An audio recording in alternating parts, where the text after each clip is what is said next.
Buenas tardes.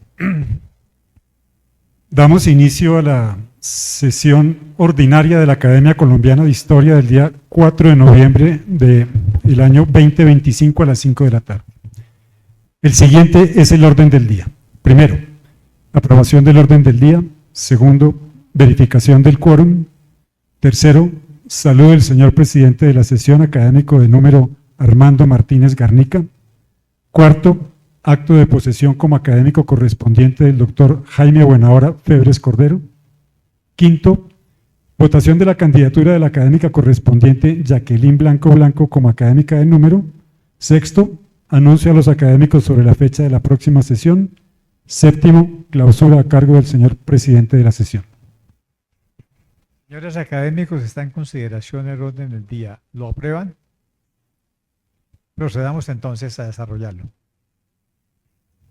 Muchas gracias. Segundo, verificación del quórum.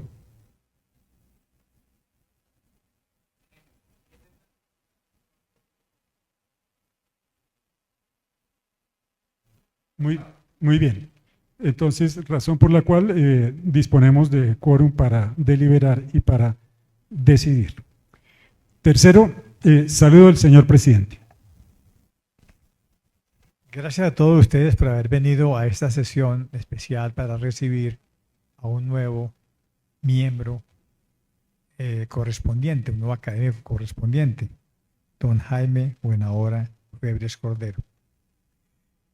Para los que vienen por primera vez, debo recordarles que la Academia Colombiana de Historia es una de las 10 academias nacionales que existen en nuestro país, agrupadas en el Colegio Máximo de las Academias, que tienen en común ser órganos consultivos del gobierno nacional en sus respectivos asuntos. Nuestra misión desde 1912 es ser órgano consultivo nacional en asuntos de historia nacional. Por eso cada nuevo miembro correspondiente de número o emérito que existen en nuestra institución son opciones para responder las diferentes consultas que nos formula el Poder Ejecutivo y recientemente el Poder Judicial.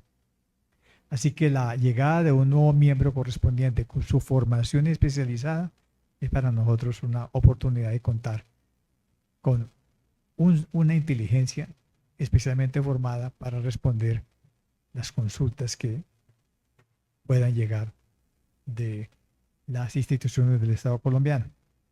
Por eso estamos muy complacidos de la presencia del doctor Buenahora Febres Cordero, por la sabiduría que representa en su área de trabajo específico. Y con eso entonces, agradeciendo de nuevo su asistencia a este acto, vamos a empezar con el protocolo requerido para que él, a partir de hoy, sea miembro correspondiente de la Academia Colombiana de Historia. Se han dado cuenta que estamos rodeados por los historiadores del siglo XVII y XVIII y por los historiadores del siglo XIX, presidido por nuestro primer gran historiador, José Manuel Restrepo, que lo ven al fondo, y por el presidente que impulsó los estudios geográficos e históricos, el general Tomás Cipriano de Mosquera. Bienvenidos. Muchas gracias. Cuarto, acto de posesión como académico correspondiente del doctor Jaime Buenahora Febres Cordero. Procedo a hacer una presentación del recipiendario. El doctor Jaime Buenahora Febres Cordero es abogado y economista de la Universidad Javeriana. Es doctor en Derecho Público Comparado de la Universidad de la Sorbona, París II.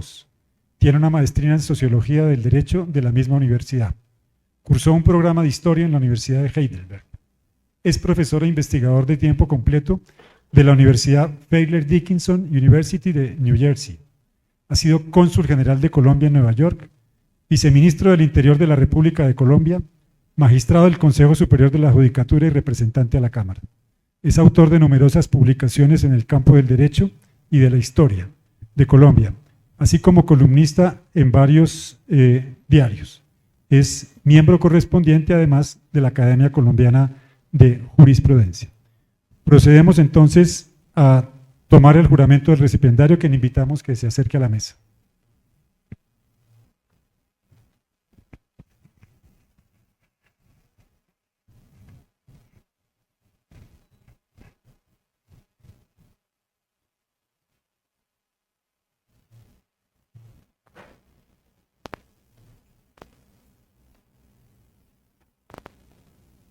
Doctor Jaime Buenahora Febres Cordero, jura usted por Dios, por la patria y por la academia, cumplir fielmente los deberes que le impone el cargo de académico correspondiente para el cual elegido.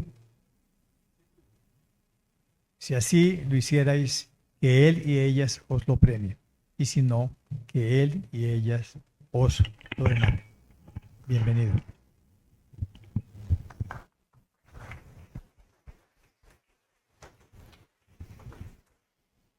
Muy bien, entonces, a continuación, la disertación del recipientario sobre el tema de la Guerra Fría, el tráfico de drogas, metamorfosis del conflicto armado. Tiene la palabra, doctor Jaime.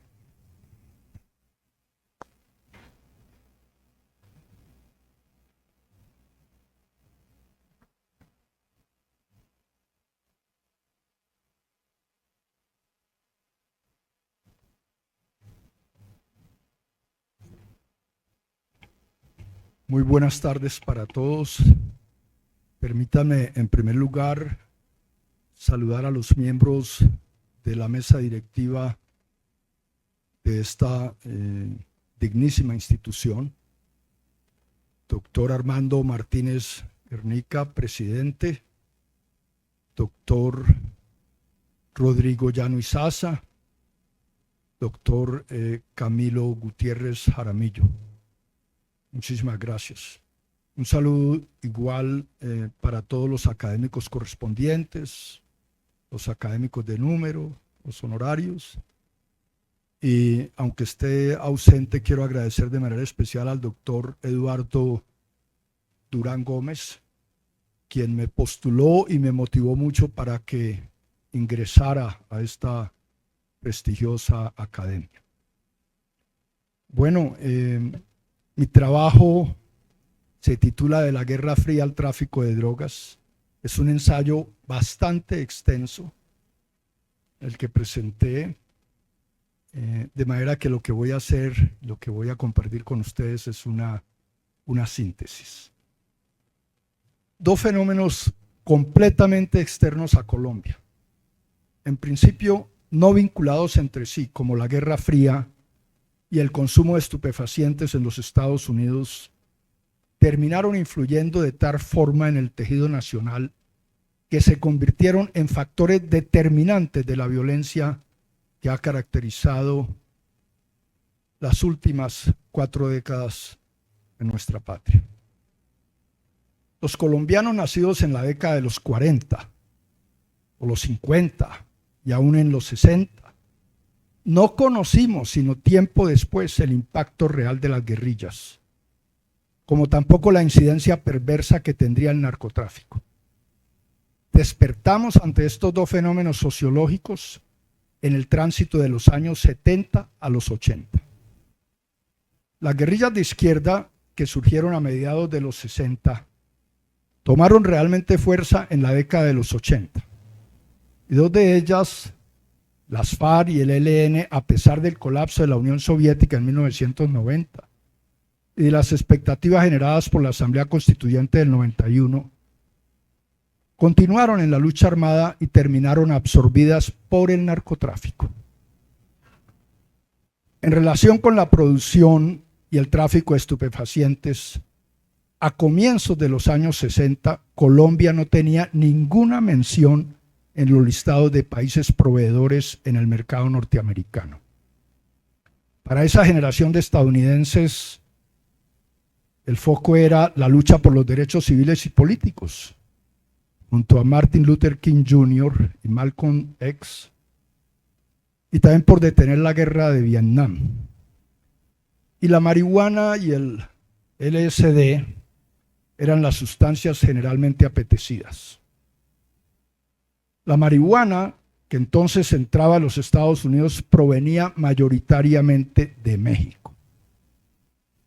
Y en la década de los 70 sí vemos cómo la cocaína se abre paso y se coloca progresivamente como el segundo estupefaciente preferido. De manera que, muy sucintamente quiero recordar 3 o 4 cosas sobre el contexto general de la Guerra Fría. Porque las dos superpotencias que emergieron de la Segunda Guerra, los Estados Unidos y la Unión Soviética, tenían diferentes concepciones societarias y pretendieron imponer su visión al resto de los pueblos del planeta. Y aunque sin agredirse directamente, esa confrontación ideológica tuvo efectos políticos, económicos y militares en todos los continentes. Ese periodo, justamente porque las potencias no usaron su arsenal nuclear ni se causaron daño directamente, se conoce como la Guerra Fría, expresión que usó por vez primera Bernard Baruch en un discurso en 1947. Europa quedó dividida y a los norteamericanos les tocó asumir un papel determinante en la parte occidental como contrapeso a la influencia soviética en el este. Y desarrollaron el Plan Marshall como un mecanismo de reactivación económica, pero que también tenía otro propósito: contener el avance del comunismo. Entre otras cosas porque en los procesos electorales inmediatos, como ocurrió en Francia, Italia, Bélgica y Holanda, el Partido Comunista obtuvo unos datos impresionantes. La mayor acción norteamericana se dio en términos militares al crear la OTAN, o el Tratado del Atlántico Norte. Y la estructura de Naciones Unidas alrededor de la seguridad internacional no dejaba esa responsabilidad ni en la Asamblea General ni en la Secretaría, sino que quedaba en el Consejo de Seguridad, en el entendido de que con el derecho al veto, los 5 miembros permanentes podían oponerse a cualquier resolución que consideraran contraria a sus intereses.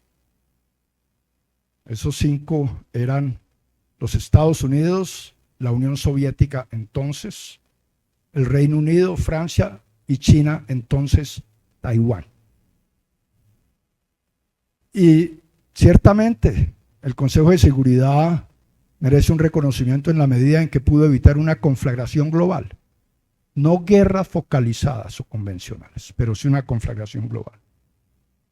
Y hubo una serie de episodios en Europa que vale la pena recordar. El bloqueo de Berlín por los soviéticos, de Berlín Occidental. La creación de la República Federal Alemana por los 3 aliados. Y la respuesta soviética creando la República Democrática Alemana. Y sobre todo el símbolo de la Guerra Fría, que será el muro de Berlín, que aparece en 1961. Pero la Guerra Fría también tuvo implicaciones en Asia. Allí ganó Mao la guerra y se conforma la República Popular China, pero más todavía si pensamos en la Guerra de Corea y sobre todo en la Guerra de Vietnam, que duró 20 años y dejó 5 millones de muertos. Y en África también. Basta mencionar la guerra por la independencia de Argelia contra Francia, la independencia de Angola, la guerra civil en Nigeria, el movimiento Mau Mau en Kenia contra los británicos, etc. Y por supuesto, la Guerra Fría también tuvo muchas implicaciones en América Latina. Porque por un lado aparecen las guerrillas marxistas auspiciadas por la Unión Soviética, a veces con intermediación cubana, otras con apoyo chino. Y del otro lado, la perspectiva estadounidense, por ejemplo, con los golpes de Estado frente a Jacobo Arbenz en Guatemala, Juan Bosch en República Dominicana, Salvador Allende en Chile, y donde las dirigencias latinas no son capaces de controlar la arremetida comunista, terminan imponiéndose dictaduras. Nunca se pensó, por ejemplo, en el equivalente a un plan Marshall para América Latina, que permitiera una salida intermedia para sembrar desarrollo y doblegar los extremos. Y el resultado fue violencia y más violencia. Mención especial merece la crisis de los misiles en Cuba, de octubre de 1962, porque tal vez fue la mayor tensión y la más cercana a una posible tercera guerra mundial. Los norteamericanos, como sabemos, descubrieron la construcción de 40 silos nucleares y los soviéticos decían, bueno, es logística de defensa porque ustedes con la invasión de Bahía Cochino pues pretendieron derrocar a Castro.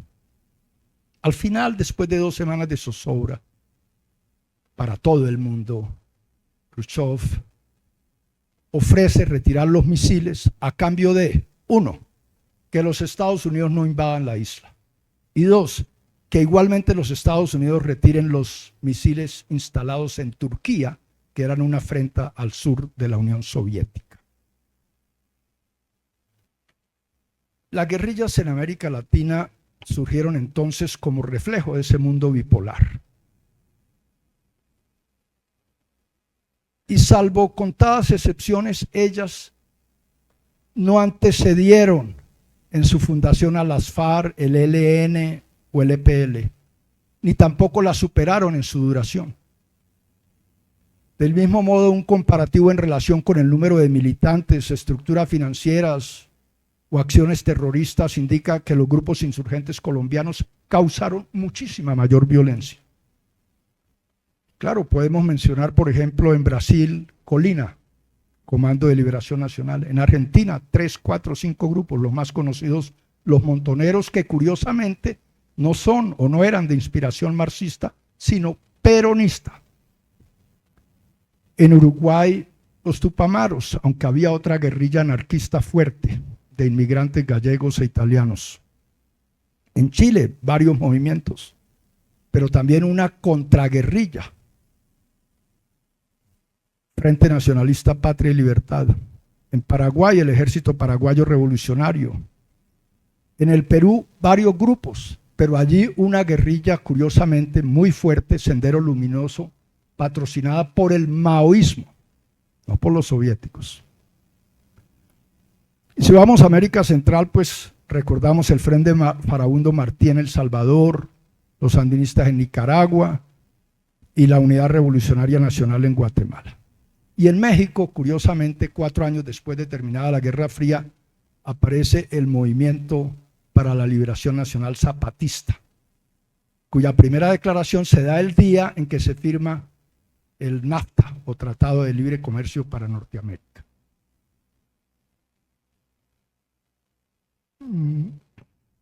La otra cara de la Guerra Fría en América Latina la muestran las implacables dictaduras. Y desde Washington se veía como el único mecanismo para controlar el avance del comunismo, todo inspirado bajo la llamada doctrina de seguridad nacional, que aprendieron bien los militares latinoamericanos y que suponían, entre otras cosas, técnicas de contrainsurgencia, interrogatorios mediante tortura, secuestros, ejecuciones extrajudiciales, desapariciones forzadas, etc. Y sobre la gravedad de lo ocurrido en esos años existe una muy abundante documentación. Desde el punto de vista latinoamericano hay 2 documentos muy importantes: los archivos del terror de Paraguay y el alegato del Ministerio Público argentino. Pero lo más importante es saber que todo está corroborado por los documentos desclasificados del gobierno de los Estados Unidos. Absolutamente todo. Y si uno quisiera profundizar sobre los resultados o los efectos de esas dictaduras, tendría que estudiar muy bien los casos de Brasil, Argentina y Chile. En Argentina, por ejemplo, fueron famosos los vuelos de la muerte durante la noche y arrojaban detenidos al mar, les ponían bolas de cemento en los pies. Pero también hubo cosas como el penoso Mundial del 78 que fue arreglado, la invasión de las Malvinas, en fin, muchas cosas. Hablemos ahora del consumo de cocaína. el otro fenómeno que desde los 80 se convirtió en carburante de la violencia nacional. Déjenme decirles que el primer conflicto de carácter internacional relacionado con el tráfico de drogas ilícitas identifica la primera guerra del opio, que se desarrolló entre 1839 y 1842 y terminó con victoria británica sobre el imperio chino, regentado entonces por la dinastía Qing. Ya para 1830, los narcotraficantes británicos exportaban a la China cerca de 1.500 toneladas de opio al año que cultivaban en la India, lo cual producía no solo un déficit en la balanza del emperador, sino también una adicción, toda una epidemia, a pesar de estar prohibido el consumo del opio en Gran Bretaña y en China. Y como consecuencia, pues ustedes saben, la China tuvo que entregar varios puertos comerciales y la isla de Hong Kong. El opio fue introducido en México por los chinos a través del puerto de Mazatlán. Y las bondades climáticas de la región de Sinaloa permitieron su rápido cultivo. Y allí comenzaron las rutas del narcotráfico hacia los Estados Unidos en ese momento. La rentabilidad del tráfico ilegal de narcóticos es monumental. Pero para tener una idea más cercana, recordemos el informe de Naciones Unidas de 2005, según el cual el negocio representaba anualmente más de 13.000 millones de dólares a nivel de producción, los que llevados al mayoreo se convertían en 94.000 millones de dólares, pero llevados al menudeo, 325.000 millones de dólares año. Después de la marihuana, la cocaína es el estupefaciente más consumido, con cerca de 28 millones de consumidores habituales. Y su tráfico y comercialización equivalen a 500.000 millones de dólares cada año. Y en la actualidad, Colombia es el primer productor de cocaína con el 65% del total. Pero corresponde a México la primera posición como comercializador y a los Estados Unidos la primera como consumidor. Y por adicción, por la adicción que produce y sus efectos nocivos, científicamente comprobados, se la incluyó en la Convención Única de Estupefacientes de 1961. Cierto, los pueblos indígenas desde hace miles de años la utilizaron, pero en su versión moderna, sintetizada químicamente, la cocaína existe desde hace más de 100 años, cuando Friedrich Goethe aisló las moléculas de la hoja de coca en 1855. Sigmund Freud, por ejemplo, padre del psicoanálisis, la investigó muchos años, la aplicó a sus pacientes y la usó personalmente. Escribió un texto muy importante, Über Coca, sobre la coca, exaltando sus virtudes medicinales. Y como anestésico la aplicó mucho. Por ejemplo, era fundamental para las cirugías oftalmológicas. Pero con los años se comprobaron sus efectos nocivos y el mismo Freud se hizo al costado y reconoció. En la historia de la cocaína, mención especial merece Coca-Cola, porque esta bebida que se inventó en 1886 por el farmacéutico John Pemberton, mezclando la hoja de coca y la cola de nuez, la nuez de cola, llevó a que el vaso original tuviera 9 miligramos de coca y la adquiría cualquier persona. Así fue hasta 1903. Y sin embargo, como aromatizante en los refrescos, el uso de la hoja de coca fue aceptado en la Convención sobre Estupefacientes de 1961, con la condición de que mediara el proceso de descocainización. Y la bebida actual sigue teniendo extractos no alcaloides de hoja de coca que produce la compañía Stepan Chemicals en Chicago. La única que tiene la patente y que por tanto exporta a más de 160 países del mundo ese procedimiento. En Colombia, la cocaína tiene como antecedente, bien lo sabemos, la bonanza del cannabis o de la marihuana, porque en la Sierra Nevada, entre 1970 y 76, se cultivaban 19.000 hectáreas. Y los narcos, en su mayoría caribeños de entonces, eran capaces de exportar a los Estados Unidos 9.000 toneladas año.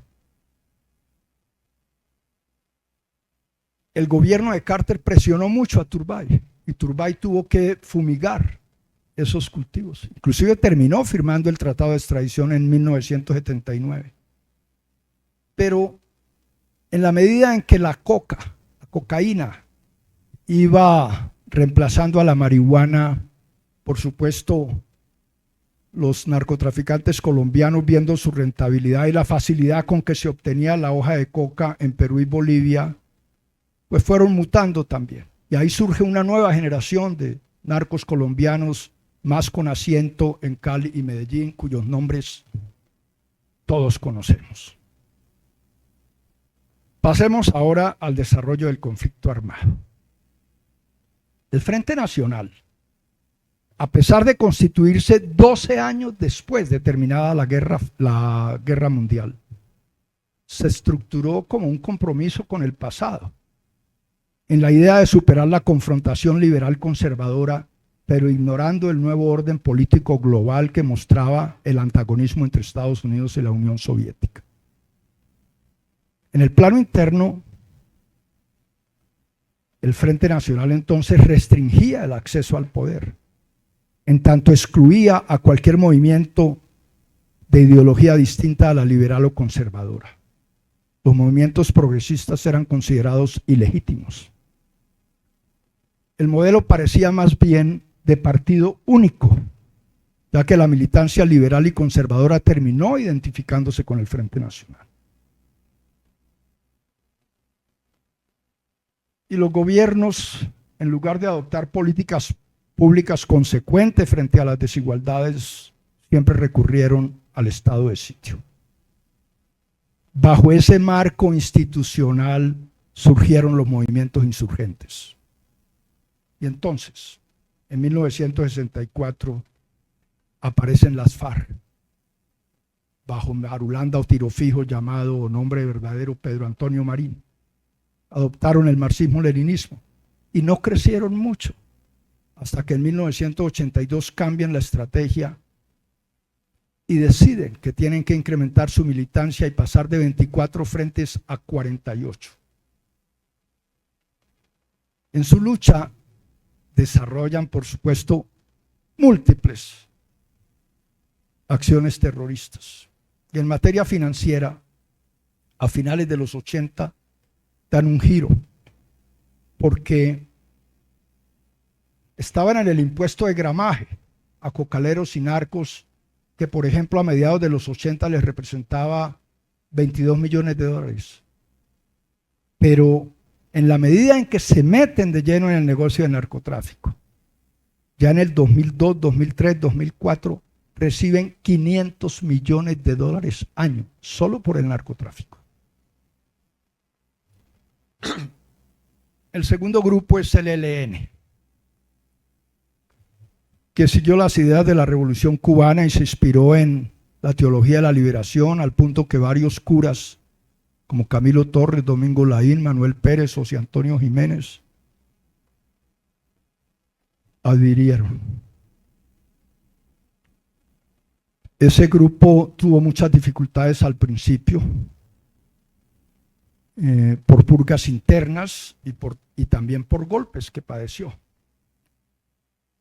Un tercer grupo es el Ejército Popular de Liberación, que es de línea maoísta, que aparece en 1967. Y que en la Asamblea Constituyente adopta el lema Esperanza, Paz y Libertad y participa con 2 delegados.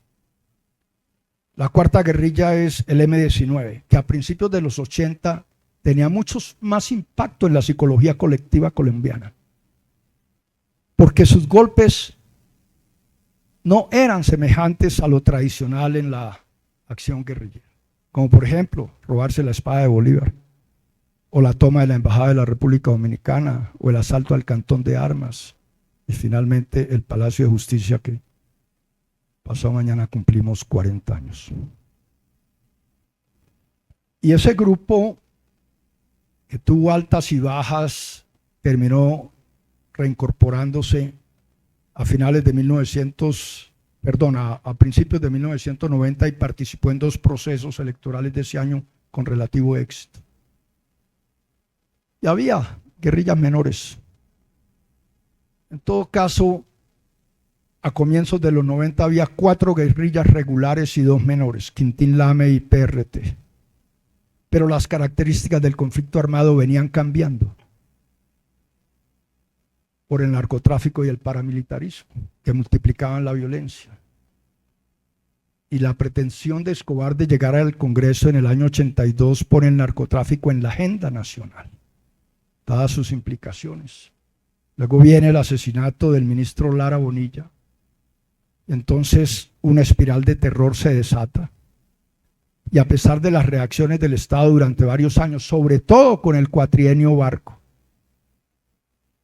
el narcotráfico continúa y parece permearlo todo, como ocurre con la campaña presidencial de Ernesto Samper, que deslegitima su gobierno. La muerte de Escobar y la extradición de los hermanos Rodríguez Orejuela no debilitan el narcotráfico. Rápidamente aparecen otras organizaciones renovadas en armas y telecomunicaciones. Y las guerrillas cada vez muestran más su interés en participar completamente en el negocio del narcotráfico. Y en cuanto a la búsqueda de la paz, pues en la historia reciente del país hay que resaltar el periodo que va de 1983 al 85 con Belisario Betancur. Luego, entre el 88 y el 92, parte Barco, parte Gaviria, otro gran interés. Y luego, del 98 al 2002, siendo Andrés Pastrana presidente, y finalmente del 2012 en adelante con Santos, que es el acuerdo de paz con la FARC. Y no con la guerrilla, sino con los paramilitares, tenemos el proceso de 2005 que desarrolló el presidente Uribe. Y si uno revisa las negociaciones de paz de Betancur, Betancur fue una persona muy comprometida con la paz, pero fracasó.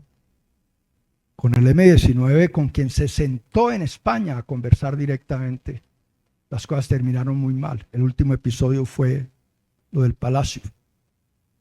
Pero varios negociadores del M-19 fueron abatidos y se les dieron golpes contundentes.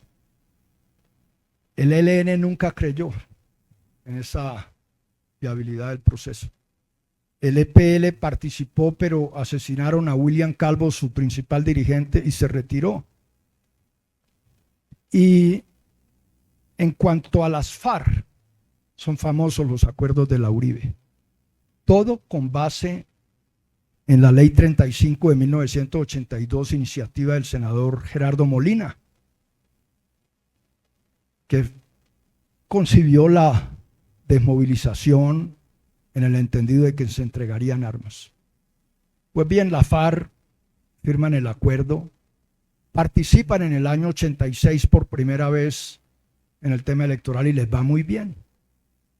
Se constituyen en tercera fuerza, después del Partido Liberal y Conservador, y desde entonces una persecución sin piedad se desata contra ellos.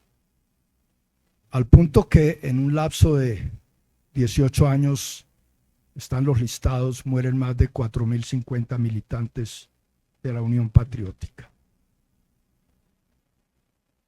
Después viene Barco.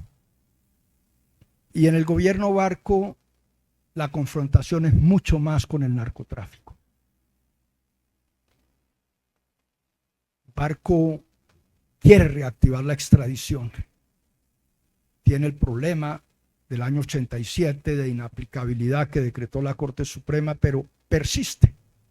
Y los narcos reaccionan y reaccionan. En esa época es que secuestran a Andrés Pastrana. Y después vienen, ya en el 89, pues los asesinatos de Jaime Pardo Leal, de Luis Carlos Galán, y en el 90 ya Bernardo Jaramillo y Carlos Pizarro, pero además otros asesinatos como el de Guillermo Cano, el de Roldán Betancourt, que era gobernador de Antioquia, el de Carlos Mauro Hoyos, procurador, etcétera. Y la reacción de Barco es fuerte contra los narcos y más crece la espiral hacia arriba. Y tenemos cosas como los atentados a Vanguardia Liberal y El Espectador, el derribamiento del avión de Avianca que cubría la ruta Bogotá-Cali, el atentado al DAS, etcétera, etcétera. Rodríguez Gacha cae en diciembre y los narcos tratan de negociar y Barco dice no y procura hacerles un cerco internacional. Y en medio de esas circunstancias, Barco impulsa la Asamblea Constituyente porque fue fallida su intención de reformar la Constitución por presión precisamente de los narcos. Era Hernando Durán, entonces actor, y Carlos Lemos, ministro del Interior o de Gobierno. Y así llegamos al gobierno Gaviria, que entonces recibe los réditos y ve la reincorporación del M-19, del EPL, del Quintín Lamis, del PRT y la expectativa que genera la Asamblea Constituyente. Pero después de Gaviria con Samper no hay nada con la FARC, ni siquiera se sientan a negociar con el gobierno porque lo consideran deslegitimado. Pero sí hubo intentos con el ELN, no sé si recuerdan la pareja Werner y Micaela Maus, que terminaron cuestionados por la Fiscalía como intermediarios de un secuestro en que parece se quedaron con algo de lo que se pagó por el rescate. Bueno, esos intentos con el ELN también fracasaron.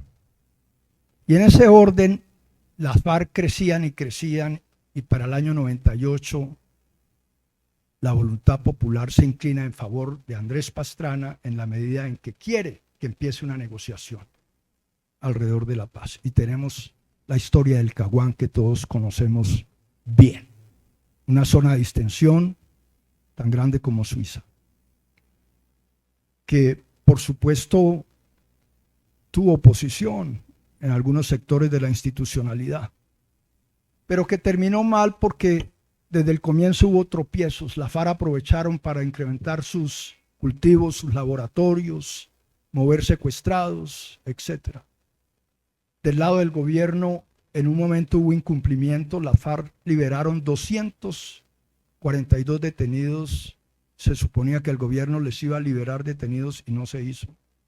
Finalmente todo termina mal y pasados los 4 años, la voluntad popular se coloca en sintonía con Álvaro Uribe, que desde el comienzo había criticado esa zona de distensión.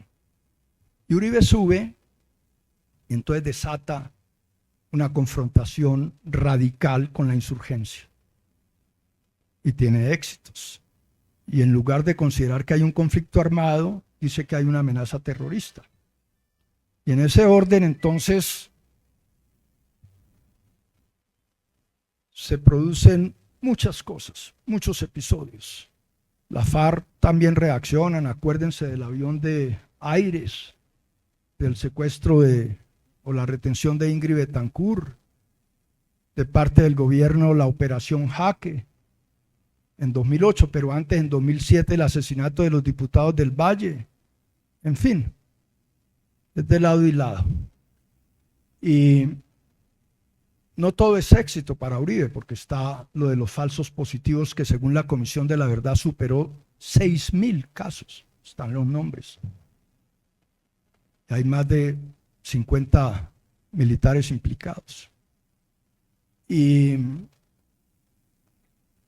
así como hubo esa contundencia con la insurgencia No pasó lo mismo con los paramilitares, que en cambio tuvieron el proceso de paz en virtud de la Ley de Justicia y Paz, o Ley 975 de 2005, que permitió la introducción por vez primera del concepto de justicia transicional en nuestro país.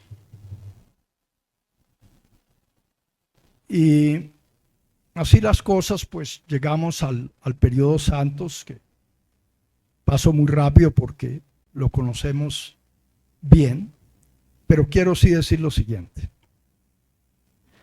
La visión de Santos desde el comienzo quedó circunscrita a la guerrilla de las FARC, asumiendo que negociando en primera instancia con ellas, después se daría una negociación con el ELN.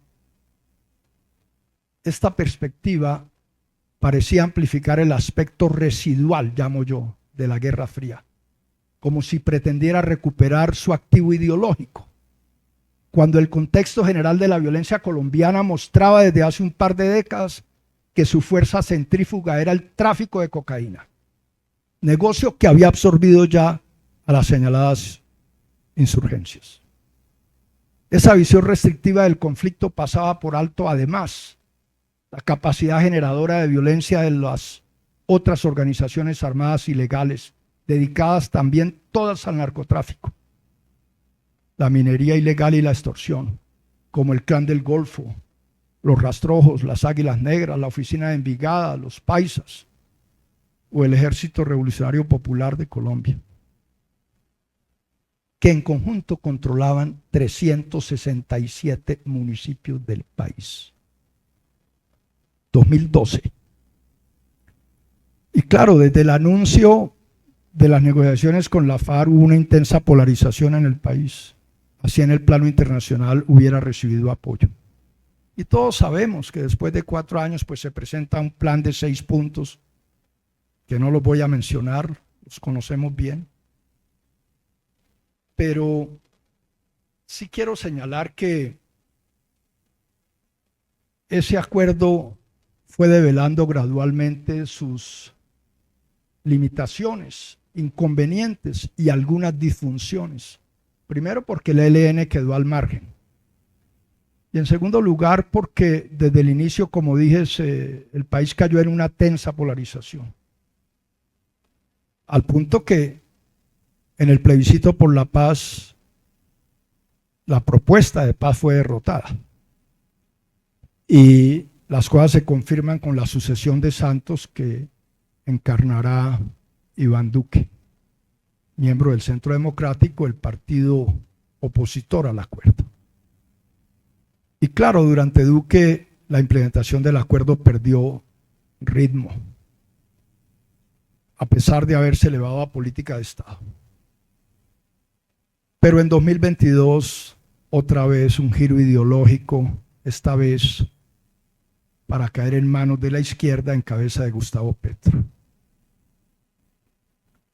En síntesis, a pesar de tener el acuerdo con las FARC una visión restrictiva frente al conflicto armado y de haber desarrollado un buen número de disfunciones, como dije, pues también hay una buena parte de logro, porque si uno mira lo que significaba las FARC, se entregaron casi 13.000 hombres. Miren ustedes, según el Centro de Memoria Histórica, esta insurgencia fue responsable de 3.274 actos terroristas entre 1980 y 2012, entre los que destacan 1.106 tomas a poblaciones, 240 masacres, presuntamente 9.447 secuestros. Y como dije, en el tema financiero, pues entre el narcotráfico, el secuestro y la minería ilegal recibían más de 900 millones de dólares año, alrededor de 2005. Y por otra parte, el costo del conflicto armado se evaluaba, estos son estudios serios, en más de 65 billones de dólares año, lo que equivalía al 24% del presupuesto nacional de un año.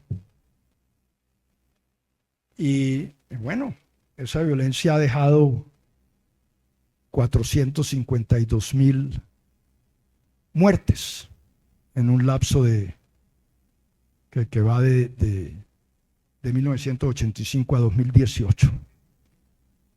Y entonces, para terminar, permítanme hablar de la paz total del gobierno Petro. El gobierno Petro quiso no solo retomar el ritmo de la implementación del acuerdo suscrito con la FARC, sino que quiso proyectar una visión de paz a la integralidad del conflicto y lo denominó paz total, con dos líneas. Una bajo el paraguas ideológico, que de ideológico no tienen nada porque están en el narcotráfico, que cobijaba a las guerrillas, en particular la ELN y las dos disidencias que justamente no cumplieron con el acuerdo porque siguieron en el narcotráfico, no defendiendo su ideología. Y esas dos disidencias, el Estado Mayor Central y la Segunda Marquetalia. Y la otra línea basada en una política de sometimiento a la justicia concebida para las bandas criminales derivadas del paramilitarismo, igualmente dedicadas al narcotráfico, entre las que sobresalen el Clan del Golfo y las autodefensas de la Sierra Nevada y la Oficina de Envigado. Miren, en referencia al ELN, que tiene 4.500 militantes, los diálogos al principio trajeron esperanza. Se pactó un cese al fuego que era inédito, nunca se había logrado, por 6 meses, que se prorrogaron por otros 6 meses, eso salió bien, pero después terribles las acciones del ELN y los últimos episodios fueron a comienzos de este año en el Catatumbo, al punto que se produjo el desplazamiento de más de 50.000 personas hacia Cúcuta y otros municipios. Y parecería que el gobierno hubiera preferido apoyar la disidencia de las FARC. Todo fue por un cargamento de coca que se perdió, como hoy lo sabe la inteligencia. Con las dos disidencias de la FARC tampoco se han conseguido acuerdos. El Estado Mayor Central, porque que hoy orienta Iván Mordisco, también cuenta con 4.400 combatientes. Pero hay un grupo que es el de alias Calarcá, que tiene 1.900 hombres, y el otro, el de Iván Mordisco, 2.500 militantes. Y ha sido imposible. Y con la Segunda Marquetalia, que es la otra disidencia que tiene 1.900 hombres, también hay grandes diferencias entre Iván Márquez y Walter Mendoza, que fue o que es un veterano combatiente que fue nombrado negociador con el gobierno Petro, pero que Iván Márquez después desconoció. Y claro, los fundadores, Santrich Romaña y el Paisa, fueron abatidos. Y la otra faceta está relacionada con las bandas criminales, como dije, ¿no? Pero ahí tampoco ha habido nada, entre otras cosas porque lo que hicieron fue abrir unas mesas que llaman diálogos socioeconómicos, para ponerle algún sofisticamiento. Pero negociar en 8 mesas, donde cada uno pide algo distinto, usted pierde el concepto de igualdad o de ser el respetado como Estado, porque si alguien pide más y el otro se entera, esa espiral terminará en nada. Es imposible negociar así. O sea, desde el punto de vista metodológico está minado. Bueno, ¿cuál es la conclusión de todo esto? En la actualidad colombiana, las organizaciones armadas ilegales, sean las dos disidencias de las FARC, la guerrilla del ELN o las diferentes bandas criminales, todas están dedicadas al tráfico de cocaína y subsidiariamente a la minería ilegal, la extorsión y el secuestro. Pero es claro para el gobierno Petro y para el país que el principal problema que tenemos es el narcotráfico. Los gobiernos de los últimos 40 años intentaron todas negociaciones. Pero recuerden, el proceso de Uribe con los paramilitares, 32.000 militantes se desmovilizaron. Terminó pulverizado porque muchos de los reinsertados volvieron al negocio del narcotráfico y es lo que se conoció en el momento como BACRIM, o bandas criminales emergentes. Y yéndonos al otro lado, el último proceso, el reciente, que es el de Santos con las FARC, también fue pulverizado por dos disidencias en razón al narcotráfico. Siempre el narcotráfico.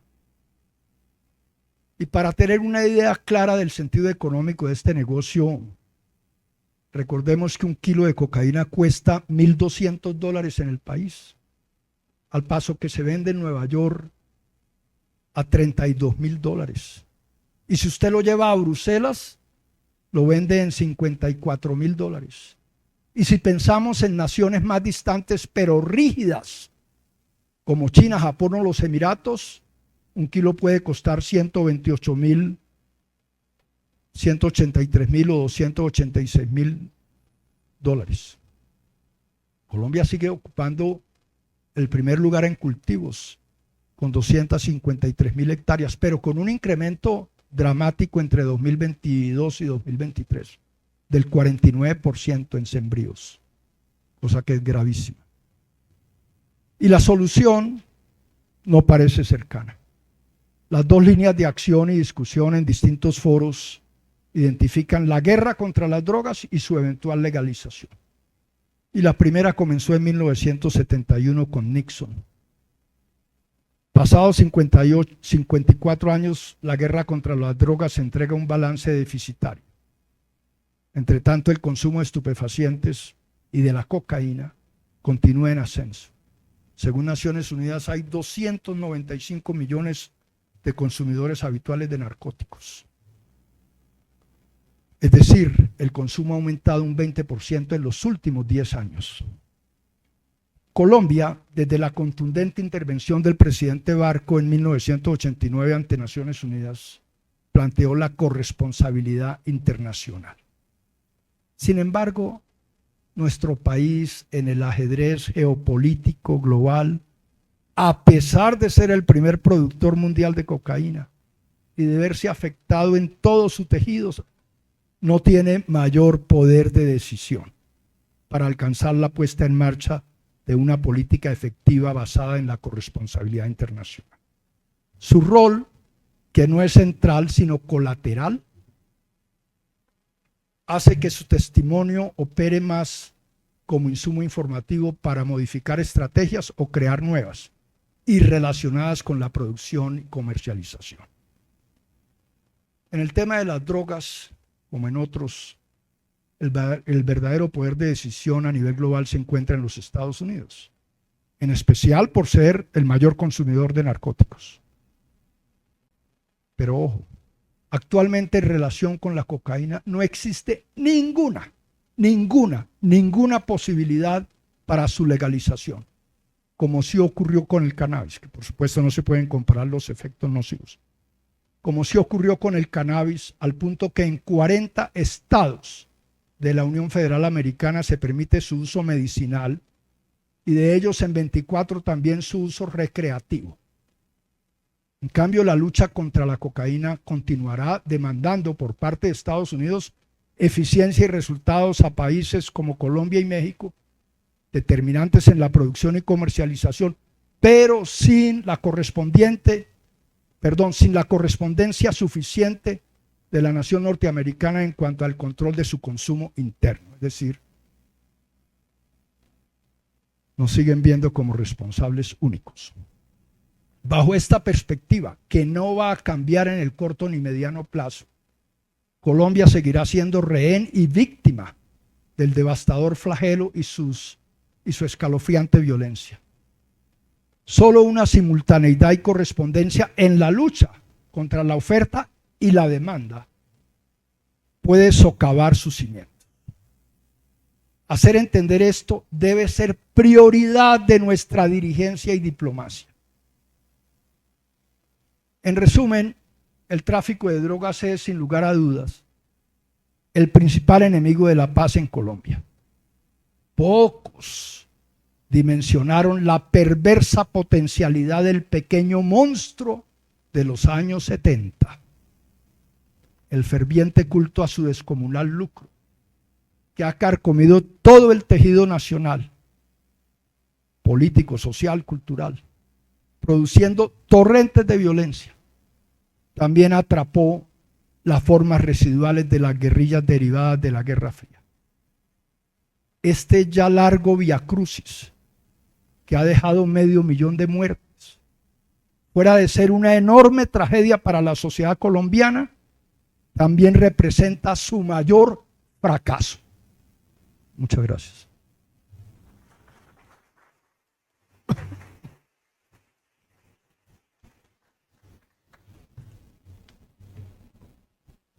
Muchas gracias, doctor Jaime Buenahora. Lo invitamos a acercarse a la mesa para la entrega del diploma.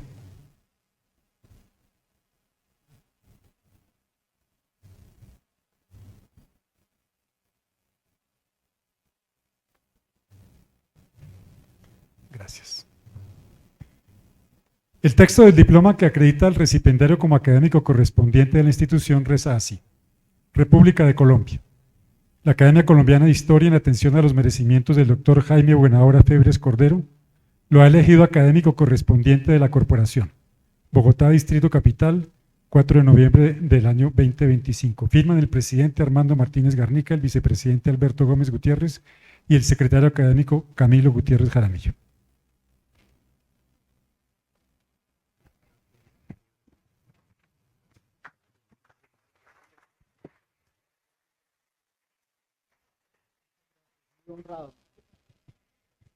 Muy bien, a continuación, Santiago Buenahora, su hijo, le impone el escudo de la academia que lo acredita como académico correspondiente.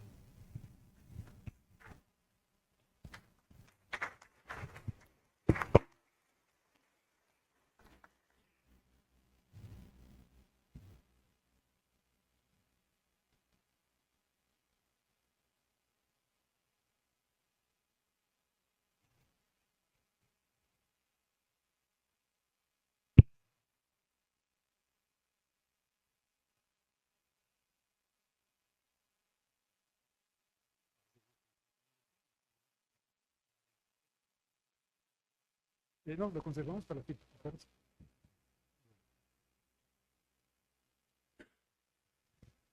Muy bien, seguimos con el orden del día. A continuación corresponde el número 5, votación de la candidatura de la académica correspondiente Jacqueline Blanco Blanco como académica de número. Me permito recordar a los señores académicos que el pasado martes 28 de marzo circuló entre los mismos el informe sobre el cumplimiento de los requisitos de la académica correspondiente Jacqueline Blanco Blanco para ser elegida como académica de número de la corporación. Tal como reza en el artículo 19 de los estatutos, los académicos de número y correspondiente podrán ser elegidos con una mayoría simple y con un mínimo número de 9 votos favorables.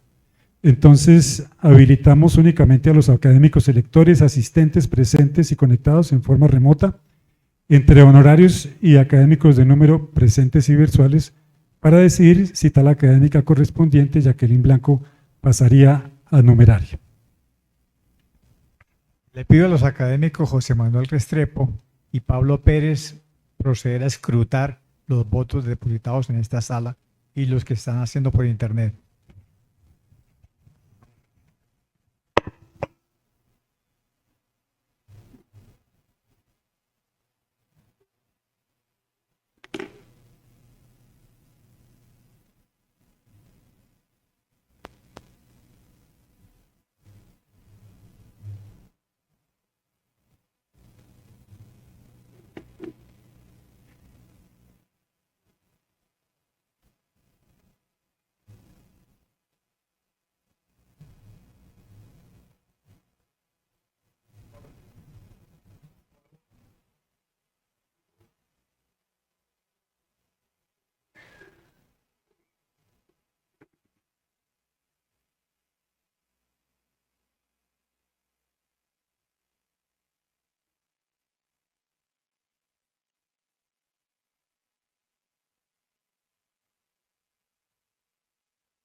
Muy bien.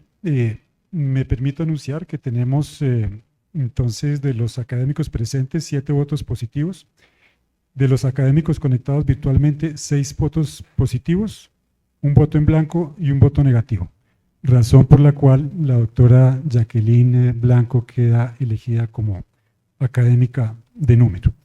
Entonces le informaremos a la doctora Jacqueline el procedimiento a seguir para el tema de su posesión.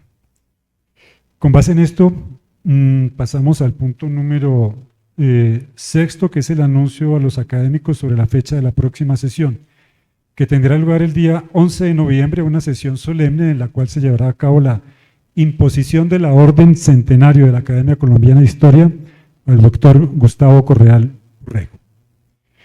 Punto número 7. Gonzalo, me disculpo. Clausura a cargo del señor presidente. Al agradecer de nuevo su presencia en esta sala acompañando al nuevo académico correspondiente, el doctor Jaime Buenahora Febres Cordero, quiero expresar nuestra complacencia por el ingreso de este académico a nuestras filas. Como ustedes vieron por el día de hoy, es un experto en historia reciente y contemporánea de Colombia, con mucho detalle y seguramente con mucha fuente periodística. Pero cuando nos hagan alguna consulta sobre la historia reciente, política de nuestro país y el problema tan grave que identificó, el problema de las drogas y su impotencia actual, creo que tendremos un académico a quien consultar para entregar la respuesta, la respuesta a las consultas que nos hagan. Pues es una conclusión bastante sombría y triste por lo que tiene que ver con el futuro político de nuestra nación. Pero la historia cuenta lo que realmente sucedió, no lo que nosotros quisiéramos que hubiera sucedido. Doctor Jaime, muchas gracias por su exposición. A todos ustedes, gracias por haber venido, y él con su generosidad nos invita a una copa de vino en la sala Alberto Lleras Camargo. Gracias a todos y cerramos la sesión.